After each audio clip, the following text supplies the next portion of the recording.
Well, hello and welcome to the Owatonna Today Show, your community connection since 1991. Today is the 20th of October of 2017. I am Pete Connor, your show's host, and we've got a school day for you today. We're going to be first starting with Superintendent of Schools, Jeff Elstad, to talk about some things that are really important, especially with respect to all of the new construction that's been going on. And then we will have some ladies to come to talk with us about Red Ribbon Week and SHOC. I said it earlier, describing it, it's SHOC talk time for our second segment. And we'll have some folks coming from the high school to talk about SHOC and what it all stands for. As always on Friday, we like to share with you the names of those people who are gracious to be our sponsors.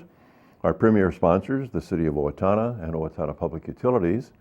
Our primary sponsors, Amy Swain Hearing Centers, Fairway Foods, Little Theater of Owatonna, and Owatonna Foundation.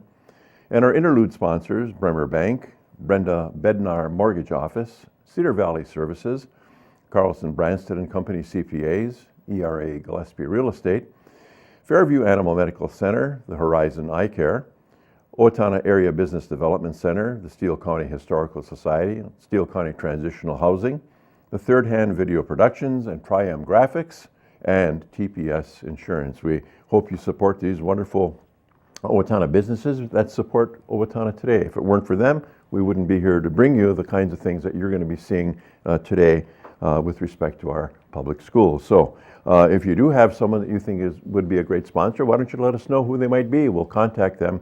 Give Leanne a call at 390-5751. And now we're going to take a break from some sponsors and we'll be right back with the Super. Stay tuned. Hi, I'm Jody Voisin with the staff at Fairview Animal Medical Center, your other family doctor. Fairview Animal Medical Center is a proud supporter of the Owatonna Today Show. Hi, I'm Betsy Linger from the Owatonna Foundation. Your generosity has made Owatonna a better place to live by benefiting our community, the arts, recreation, and education. Please consider a donation today. The Owatonna Foundation is a proud sponsor of the Owatonna Today Show. Hi, I'm David Denai, and I play Lord Farquaad. And I'm Courtney Krieser, and I play Gingy in LTO's production of Shrek the Musical, directed by Sandy Hardy Hagen and sponsored by Federated Insurance. Performances of Shrek the Musical will be held Thursday through Saturday, October 19th, 20th, and 21st at 7:30 p.m., with a matinee on Sunday, October 22nd at 2 p.m. And again the following Thursday through Saturday, October 26th, 27th, and 28th at 7:30 p.m., with another matinee on Sunday, October 29th at 2 p.m. Tickets are available at the LTO box office by calling 451-0764 or online at littletheaterofowatonna.org. Don't miss LTO's production of Shrek the Musical! Well, welcome back to the Owatonna Today Show, and always super welcome to Superintendent of Schools, Jeff Elstad. Jeff, nice to have you back. Thanks, Pete. I appreciate the introduction with the super. You like that? Yeah. Makes my day better. Thanks. Right. Super. Well, you know, got to call them the way you see That's okay. Well, you know, as always, I'm sure there are things that we need to share, have people be more aware of with respect to our public schools. So construction, I guess, is kind of always, at least for now, close to the top of the list. It is. You know, we're continuing to finish up some of our projects from this past summer in new learning spaces, and we're reaching completion with two of them, the new Owatonna Middle School, which was formerly the junior high school, as well as the building at McKinley, which was formerly Willow Creek. And in fact, on Monday, October 30th, Pete, we're going to be hosting a grand opening / open house for both of those sites.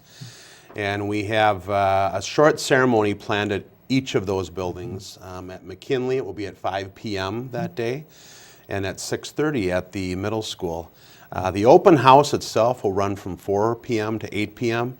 Just a chance for the community to come in and see these new learning spaces. And I would tell you, I've had the chance to bring a couple of my older children through that weren't part of the new buildings, and their reaction was like, what? You waited until I was done before you did this? So we're just really happy with the way things have turned out, and these are great new learning spaces for our kids. Yeah. What sorts of things, if you will, just not, you know, the litany, but what's different at the old junior high, the middle school? What has been included there?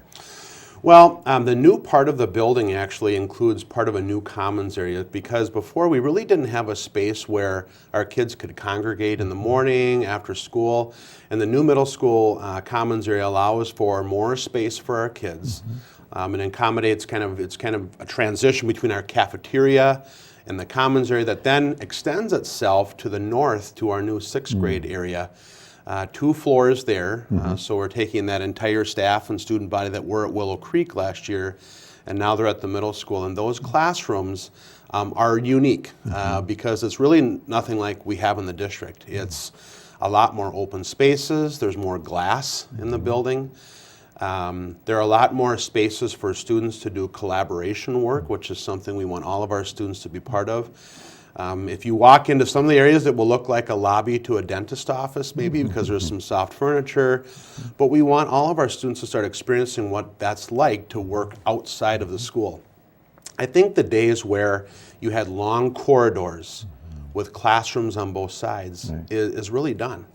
And we need to start incorporating some more of these things into our schools, and so we're lucky that we're able to provide that for our students now. You know, there was, I'm just going to recollection, Wilson School was that footprint, you know, no long hallways, open space. It was well before its time, perhaps.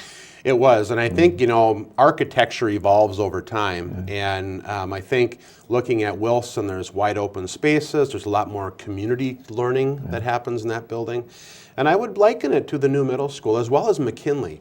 If you go to McKinley Elementary, that's what 21st century elementary schools look like. Like I said, a lot more breakout spaces, a lot more chances for either large group or small group instruction to take place. And it really goes back to how are we personalizing learning for every student to give them just what they need to be successful. And technology, I guess, all over. Right? Absolutely, yeah. Technology, you know, when they leave our high school, students really need to be prepared for their work world, which will incorporate lots of technology. And so we try to give them those experiences when they're in our K-12 system as early as kindergarten. And we can always do better, and I think it's something we're looking at. How do we continue to expand some of our technology? But it's that careful balance between having face-to-face communication, learning some of those skills, and also the technology needed to be successful. Let me ask a policy question with respect to cell phones. Are cell phones allowed to be used during the course of the day in school? You know, I think that's probably different than it used to be even as much as 3 to 5 years ago. I think cell phones are, because now in our cell phones there's computing ability that we would have had to have a mainframe for, you know, 20 years ago. I think some staff allow cell phones to be used in the classroom. I think there's still some general rules about cell phone etiquette, when to use them, and things like that. And it does change for every building, because as the maturational level, particularly with our high school kids, gets better and more mature, they're able to use those cell phones in a more responsible way. I would liken it to, if you look at the adults, you know, a lot of adults in their work world are using cell phones all the time, whether it's texting or sending messages and things like that. And why wouldn't we want our kids to be prepared to be those responsible users? So I think the days of no cell phones whatsoever are probably gone. But it's really up to us now as adults to teach kids how to responsibly use them. You know, it's a tool. Absolutely. It's either going to be a distraction or it's going to be a tool. A tool for learning. It is. And you'd like to think of it in those terms. It is. And the thing is like, you know, 20 years ago, some of the adults were unreachable. And I would tell you, as a superintendent, there are times when I'd still like to be unreachable, but my cell phone doesn't always make that possible. And that's okay, because there are things I need to attend to, and when I'm away, I don't have to drag a big laptop in with me. I have my cell phone, and I can use that. Yeah, perfect. Okay, so once again, let's highlight the open houses before we move on. Yeah, so the open house itself at both buildings will run from 4 p.m. to 8 p.m. on Monday, October 30th. And we'll have a short grand opening ceremony, if you will, at both of the sites at 5 p.m. at the new McKinley Elementary, which is formerly Willow Creek, and at 6:30 p.m. at the middle school, which is formerly the junior high. And we've invited some local dignitaries, and we want as many members of the community that can be there. It's just going to be a great opportunity for them to really see these new spaces and kind of put hands on, if you will. Okay, last question about the schools now. The old McKinley, which is now Washington, it is also a classroom building. It is. That's exactly right. Okay. Yes. You're talking about the old Washington that is now the Owatonna Education Center? No, yeah, that's now moved up to McKinley. It has. Yeah. Exactly, yes. So the Owatonna Education Center is actually doing some work on that this fall. Okay. That accommodates our alternative learning center, so we no longer have to rent space in our downtown district for that. It also accommodates our early childhood special education and some of our learning readiness programs. Okay. And also there's some office space because we have many itinerant staff in our district, occupational therapists, physical therapists, speech therapists, and so it gives them a space to have as well without having to utilize other spaces around the community. And they are itinerant, I would guess, going from there to the places where the various spaces, home visits, you name it. I mean, they're all over the community servicing our students. Right. So. And I'll bet, as time goes on, this is not going to be the last time we're going to talk about construction and buildings and new stuff and all the rest. Yeah, as we look at our buildings, I think as responsible citizens, we look at our schools, and really a strong school system really indicates the strength of a community. Right. And so we need to respond in those ways to keep our buildings up to date. Yeah. And of course, this may not be our last conversation about construction because we do want to continue to provide those 21st century learning spaces for our students. And take care of our kids because they're our most precious resource. Exactly. And we are a growing community. So, absolutely. Things are going to happen. Personally, how are things going for you in the office? They're going great. Yeah. I was just meeting with a community member this morning, and I started back in early June. And what I've said is I haven't worked a day yet. Part of it is because I don't feel like when you're passionate about something that you're really working. Right. And I love this community. I love the work that we're doing. I work with an incredible staff. Yeah. So committed to our kids, but the best part of it is our kids. Yeah, sure. I mean, exactly. I love our kids here. I love to go support them in their different activities, and so I haven't worked a day yet because it's a real passion of mine and something that really invigates me every day. Right. Well, someone's going to say then you shouldn't get paid if you're not. Well, I do have a house to keep, and I've got 4 kids to feed and 2 in college too. So I do need the paycheck. We won't take that one seriously at all. The number of kids in our system, approximately how many now? We have, as of last Friday, we have 5,040 students in our district, so we're maintaining, and we've actually grown a little bit from last year, which is encouraging. And I think we continue to try to find ways to make our school system attractive to other people moving to the area. And I know that we're working specifically with Owatonna Forward, and I know you've had guests on before from Owatonna Forward. That's a big part of keeping our community vibrant. Right. And the youth of our community, the school system, really helps to drive that sort of vibrancy in the community. Right. Exactly. Well, it's bubbling, isn't it? It's just really bubbling. And as a super, you got to be flipping those balls and balancing them and all that. And from what I hear, from what I see, it's going well. And thank you for that, and thanks for jumping in both feet and doing what you do, and thank you. All the rest of it. And it's my pleasure. Yeah, good. Well, and of course for being here. I mean, it's nice to talk with you and share, get that stuff out. And thank you for being with us here today as we take on a little bit of a break for some sponsor messages, and then we'll be right back with the second half of our school day. Stay tuned. Welcome to Bremer Bank. I am Jason Iberg. And I am Shannon Pedersen. Bremer is a full financial services bank. We invite you to stop by Bremer Bank and experience the Bremer difference. You are always welcome at Bremer. Owatonna Public Utilities, real people, real reliable, real progress. Making life a little easier day after day, taking pride in our community, listening to what you say, a voice you can talk to. We're growing with you in mind in everything we do. Owatonna Public Utilities. Since 1988, the Owatonna Area Business Development Center has been the part of the success of many area businesses. The center leases office space and manufacturing space and offers on-site business consulting. The Owatonna Area Business Development Center is in business to help your business be a success.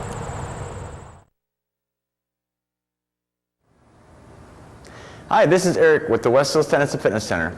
A heated swimming pool, sauna, running track, cardio room, basketball court, weight room, and 6 tennis courts are among the amenities you can enjoy at our facility. We have a variety of membership packages available to meet the needs of everyone, or you can simply drop in for the day. Stop out today and take advantage of all we have to offer. West Hills Tennis and Fitness, encouraging and promoting a healthy lifestyle.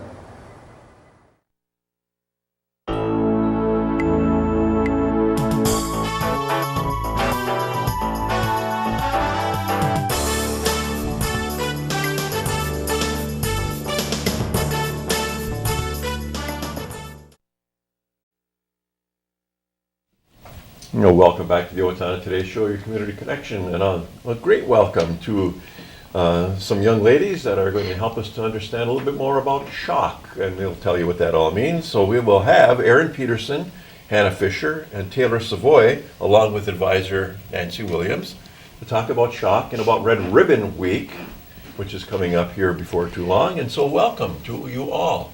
Thanks for being here. It's fun. It's always fun to have. I said earlier, it's a school show, isn't it? We've had with the superintendent here, and now you guys, it's going to be great. So let's go around and find out who is who.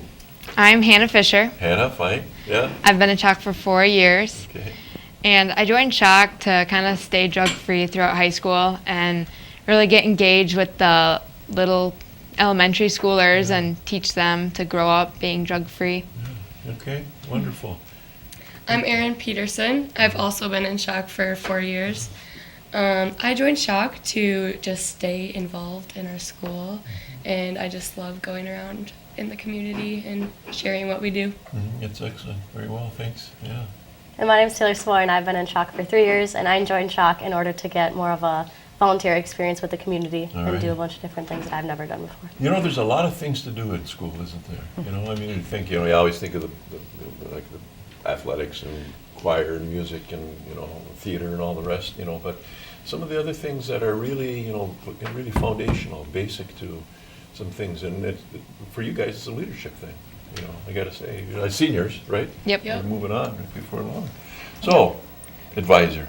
Yes. How long have you been with the program? I have been with the SHOC program for 3 years. I've been a school social worker in the district for 25 years.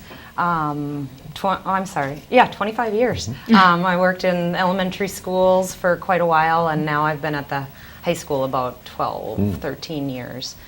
And SHOC itself has been in existence for over 30 years here in Owatonna. And the premise of the group, of course, is students helping others choose. So it certainly is about making good choices regarding alcohol and tobacco and drugs, but also we promote really healthy choices like not texting and driving and not bullying or hurting others. It's also about, being role models within our school, the school community as a whole, and the Owatonna community.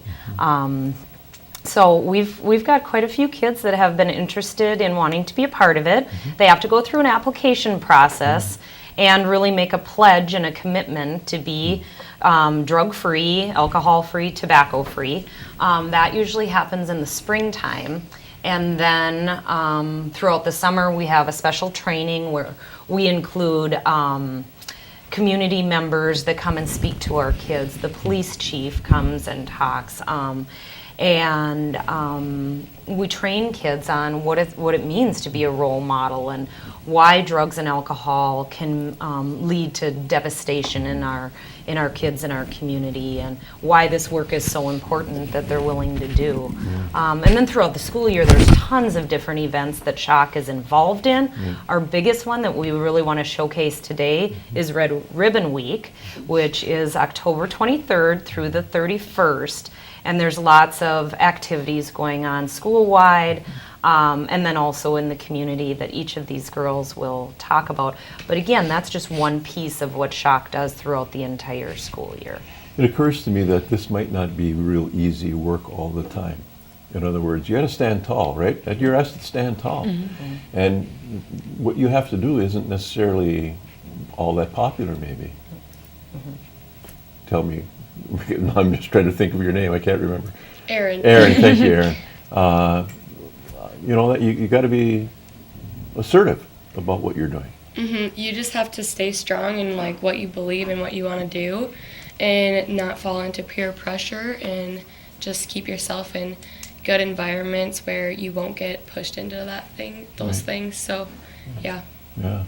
Can it, Hannah? Can it be argumentative? I mean, do people come at you and say, you know, stick to your own, don't tell us what we should do, or anything that, you know, get into some kind of conflict kinds of things? Not really, but I mean, if they have different beliefs, we can't like tell them, you have to believe this. Yeah. We just try to push them in a good direction, unlike in a bad way. So peerage is one thing. I mean, Yeah. you're dealing with high schoolers, right? But then you know, Taylor, you're going off to the elementary schools, middle school, different crowd, you know, a little bit more impressionable kids. What are the differences of working with, you know, one group to the next? Right, so I would say that high schoolers are already more immersed in drugs and alcohol, like they see it more, they see it firsthand, whereas elementary school kids are seeing it more as a hypothetical thing where they haven't been around it yet. So we have to tell them about drugs and alcohol before they get around it. So we have to tell them to resist the pressure to do it, rather where high school kids we have to tell them to stop. Sure. And to the smaller children, the elementary school children, you have activities for them, and we're going to show a couple of things that you help them to do. Poster contest? Yeah, that's one of the things. And we'll put up a couple of these just to show the folks, you know, the kinds of things that where their ideas come into play on artwork. You know, that's one of them. And then we have a second one that we probably want to put up as well.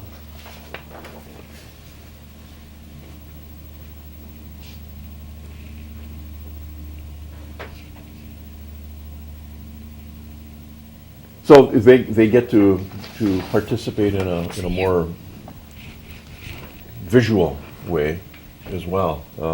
Maybe high schoolers more visceral way, internally kind of a thing. Nancy, Red Ribbon Week, as we are wanting to talk about, is coming up on the dates that you said. What are the things that are going to happen during that week?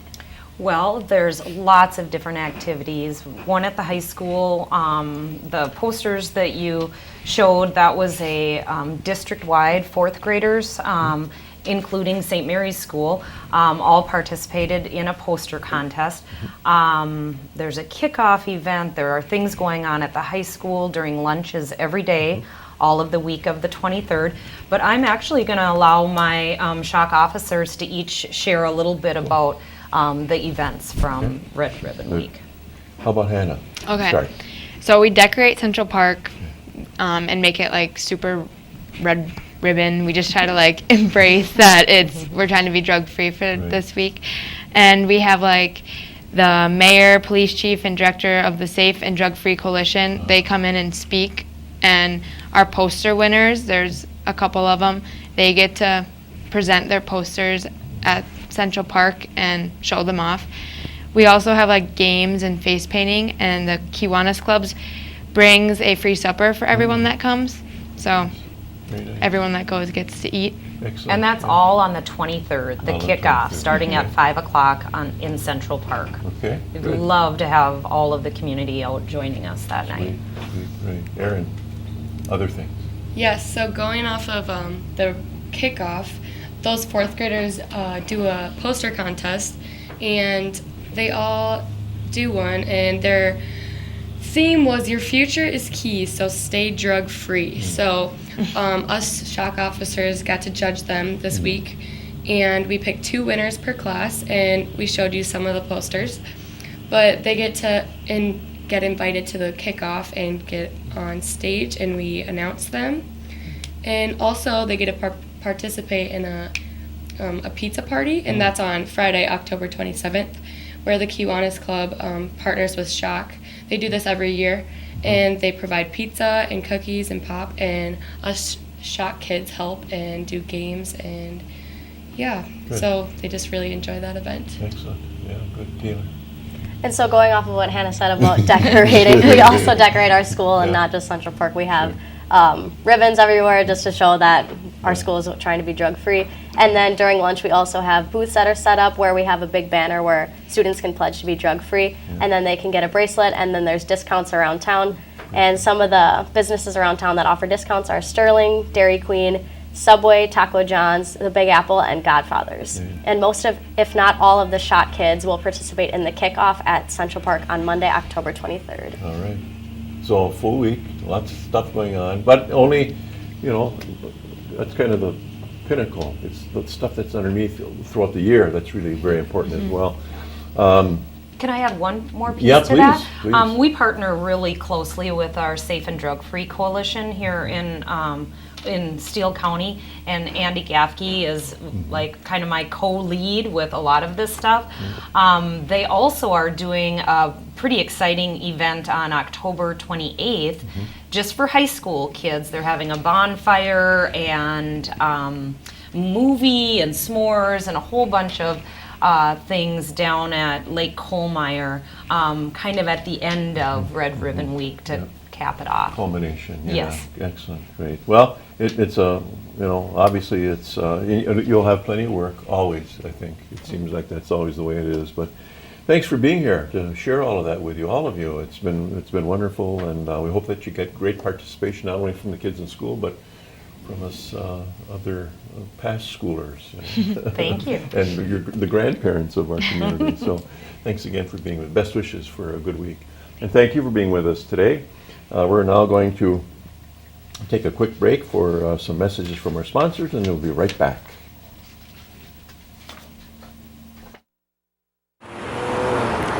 Cedar Valley Services, located at the corner of Rose and Grove in Owatonna, provides an array of services for people with disabilities in Steele County. CVS thanks the entire community, especially our business customers, for supporting us in Owatonna for 43 years. Thank you from CVS.